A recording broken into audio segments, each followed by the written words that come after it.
you obviously became a sort of a filmmaker, a travel vlogger. But what was your travel experience like before you started documenting them to the public? So, and when I asked that, like, kind of what that was like, and then what the evolution to start, you know, filming these things.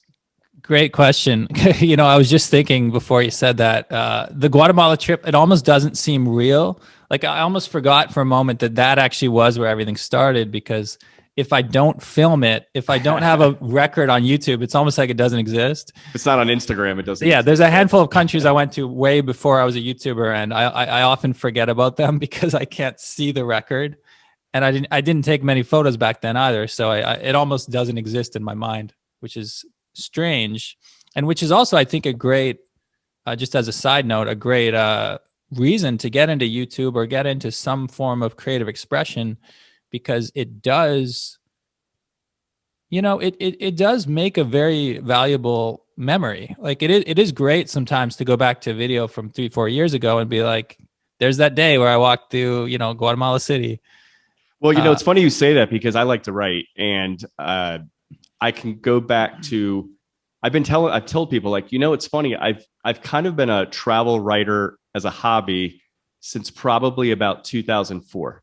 I remember my brother and I taking a month trip through Europe, and this was before the smartphones. This was before you could get internet everywhere. And we actually, every day, we went to an internet cafe through all these European cities. And I told family ahead of time, I sent an email. I said, I don't want to send you all an email like every single day, to family and friends. I don't want to be one of those people that loads up your inbox every day.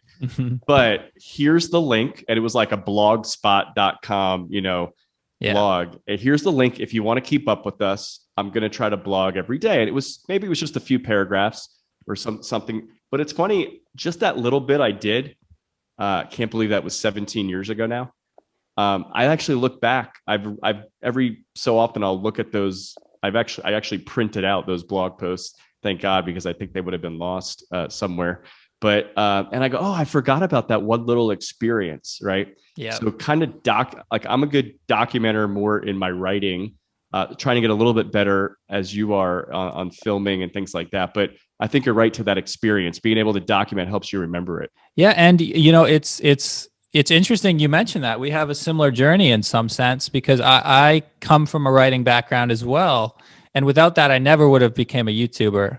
So to back up a bit, I mentioned I was in university. I was actually, I studied creative writing. That was my specialty. That's part of the reason I became an English teacher, because creative writing doesn't exactly lead to a lot of job opportunities right out of the door. It's like, okay, you can write. Well, so can a million other bloggers. So good luck with that. But when I moved to South Korea, I had this passion for writing, but I was a bit burnt out from school. So I didn't start a travel blog or anything.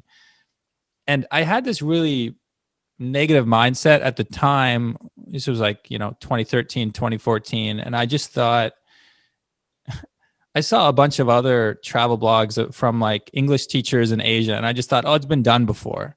Like, what do I have to add to the conversation? Like, I'm just another like guy who doesn't know what he's doing with his life. Like, why should I have a blog? What I would learn a year later when I moved to France, and I eventually said, okay, now I'm traveling Europe. Now I need a blog. I need to do something. If I want to be a writer, I need to write. What I learned is you develop your unique style and your voice through the act of doing. It's not like at the beginning you have something really unique to say. It's like the process of being a blogger develops you to the next level. So I quickly, through that work ethic, through that process, I quickly, became the writer I wanted to be, in a sense. The issue I had was, well, I never had a really big readership, so it was always like, it was nowhere near being a job for me. It was always a hobby. My mom, my aunt, a few people in my family seemed to like it, and I had a few diehard readers, which gave me the motivation to continue. Like when you do see the same people coming back who aren't your family members, like that's a pretty nice feeling at the beginning. But it was a couple years later, I guess 2015, when I first made a YouTube video, and I can't even recall which one it was, but it was actually my first videos were to support blog posts. Because as I Really? learned more, as I learned more about blogging, people were saying, "Oh, video can help with the SEO." All right. So for people who don't know blogging, SEO, of course, search engine optimization. You want to get your video, you want to get your blogs read. Put a video in there; it can help with it.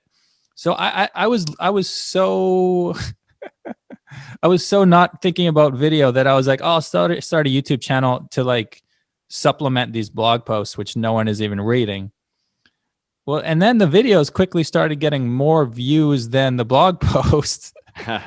And also the videos were in some sense more fun to make because in blogging I always felt this tension between what I really wanted to write about. I'm a storyteller at heart.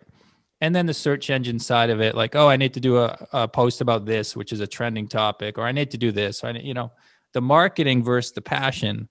I could never quite find the balance. And then with video, I just started sort of doing whatever I wanted to, and it was getting some attention. So that's when I realized there really is something special about video.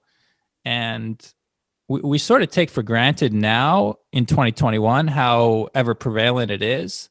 But 2015, 2016, I think there was a shift happening. It was when like Facebook video was first kind of appearing on the feed a lot. Yeah. YouTube was sort of maturing as a platform. People could realize, oh, like you can make a show on YouTube the way you would make a show on TV. It's not just for funny cat videos anymore. Like people are developing real audiences and brands are starting to put money into it too. So in some sense, I was at the right place at the right time, but no, I wouldn't even say that because it's not even too late today. I think this is still very early days for YouTube. In many ways, I think YouTube is going to eat up traditional TV and movies, and it's just going to continue to grow and grow and grow. But I agree with you.